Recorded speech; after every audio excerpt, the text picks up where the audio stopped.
Hello, everyone.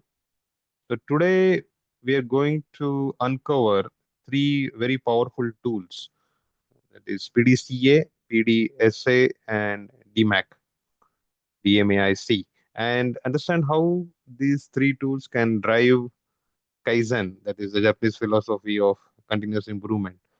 So, let's explore not just what they are, but how they can come alive in real stories from the world of manufacturing and services. So, why someone need to master problem solving? So problem solving is not optional, it's survival. Whether our superheroes are solving big issues in through you must have seen in movies, the Superman, the Batman, they're solving those chronic problem or big issues. Similarly, in a manufacturing or a service environment, for example in a bank manager is fixing those customer delays. And this structured problem solving, it changes the outcomes. So PDCA, PDSA, and DMAC, it gives us powerful and repeatable frameworks, whether it is manufacturing or service, big or small. These methods anchor a culture of sustainable success, linking directly to Kaizen's spirit of do it better every day. So let's see what is start with what is PDCA. So PDCA is the acronym stands for plan, do, check, and act. It's a cycle. It's a continuous cycle of continuous improvement. So you plan a small change, try it, check it if work, and act the based on result, whether it is success or failure. You are learning something. So Dr. Deming was a quality guru. He popularized it, and it's very beautiful and very simple tool. So think about suppose tweaking a recipe until it is perfect. That's again the PDCA in action. Gradual, low risk, continuous improvement that anyone can drive. Now let's see what is PDSA is. It is planned, do, study, and act. So PDSA evolved from PDCA with a deeper study phase. Instead of just checking at the surface level the results, you study very carefully. Why did these things work or why it doesn't work? So in a complex environment like healthcare or education where outcomes have multiple causes, so PDSA gives us a careful analysis and ensures a smarter improvement, not just faster ones. And the third tool, that is DMAC. Let's see what is DMAC is. DMAC again, I say always it's an improvised version of PDCA. So now if PDCA or PDSA are great for small change, DMAC is built it's built for chronic problems or heavy liftings, you can say. So in that the stepwise approach, structured approach for problem solving, born out of Six Sigma. So the first step is to define the problem correctly, clearly, and then measure the current performance, analyze those root causes with data, improve by fixing those issues at the source, control to sustain the gains. So this DMAC is born out of Six Sigma, and it tackles serious, complex, chronic problems wherein you don't know the causes, don't know the solutions, and you ensure that the solutions are measurable, verifiable, and lasting. Now, we have seen what is PDCA and PDSA. Now, let's see when to use PDCA and when to use PDSA. So, when should you use PDCA? When you need quick, small improvements without any major disruptions. Okay, so, in a factory, suppose shifting a workbench closer to improve the flow, or in healthcare, tweaking patients' check-in forms, or conducting a 5S event. So these cycles empower teams to experiment boldly but safely, and strengthening ownership at the every level.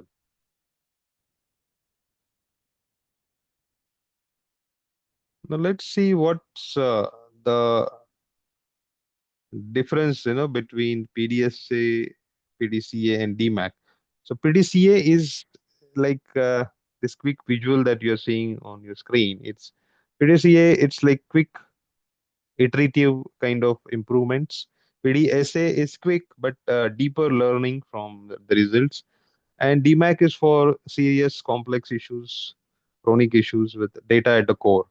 So choose PDCA or PDCA for everyday improvements, and use DMAC when the problems are chronic or complex, and it is very high complexity.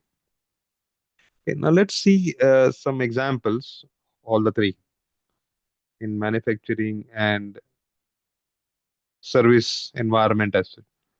So now this is a real story of a PDCA application from manufacturing. Now let's see what is the first step, the plan. So at this car plant, car manufacturing uh, factory, workers noticed that the door installations were taking a lot of time and it is slowing the entire line. So that was becoming a bottleneck, the work center. So they plan to rearrange the tool layout, for the faster access. So this is the first step plan. Then the team again piloted this new setup on two assembly lines. They checked the installation, time, whether there is an improvement, and they found that there is an improvement by 15%. you know. But workers still they found some inefficiencies uh, during that workout. So they decided to again take an action again. Last step, that is act. They fine tune the setup again and standardize it across the plant, and then that's it. The results is a smoother, faster, less tiring operation. So PDCA made it simple and safer and effective. Now let's see another example of PDSA in action. Now this is a service story. So let's jump into a bank. The team again the plan stage. At the team they found that long lunchtime queues were frustrating the customers. And management planned to add a floating staffer at peak hours. Okay, now this is decided. So they took that the team took the action. They tested it at one busy branch. They studied the impact. The waiting time dropped from 15 minutes to 6 minutes, and great. So the objective is achieved, but lunchtime was still a weak point. So the next action they adjusted, adding another, adding total two floaters specifically at the lunchtime, and rolled it out chain wide. So PDSA here has ensured that they didn't just act, but truly learned and then optimized. Now let's see another example of a manufacturing example of how the DMAC approach is applied.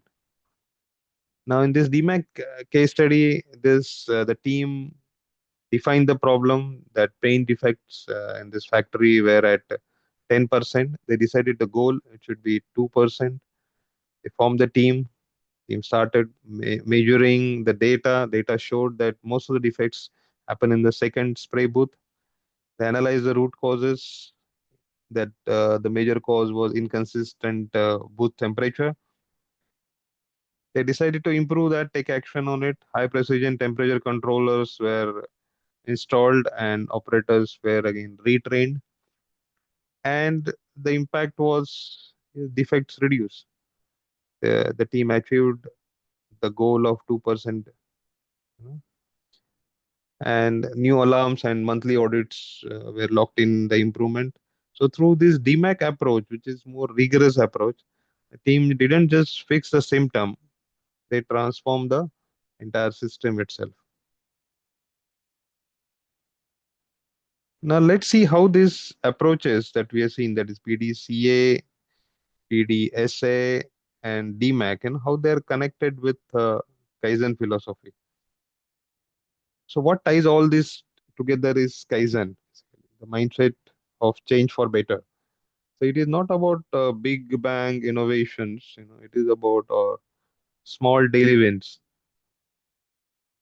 Every employee, every day, looking for ways to make things easier, faster, better, and economical as well. So PDCA and PDSA cycles, they become the heartbeat of Kaizen, making improvement a habit, not a project as self. So there is another approach which is connected to Kaizen, that is called as Kaizen event approach. Kaizen event, in some companies they call it Kaizen blades, some companies they call it rapid improvement event or quality circle. There are different names. The approach is, do those improvements by forming some cross-functional teams and collaborating, and do it in do it quickly, through a event approach, not as a project approach. Sometimes we need a fast focus improvement sprint. So that's a Kaizen event. First, you need to identify a target area, plan the improvements, implement and test rapidly, review and standardize success. These are the simple four steps. In short, it's intense and often borrows from DMAIC, the data rigor behind the scenes. So the goal is solve those targeted problems dramatically by involving teams, by collaborating in just a few days. So this conclusion is of this entire session is to build a culture of improvement. So how do we sustain it? Embed all this PDCA, PDSA, and DMAIC into your daily work. Celebrate curiosity, reward problem solving behavior, and don't just solve the problems, prevent them from occurring. Organizations that leave Kaizen, they just don't build the processes, better processes. They build better people. So thank you, and let's all commit to becoming improvement warriors. Thank you.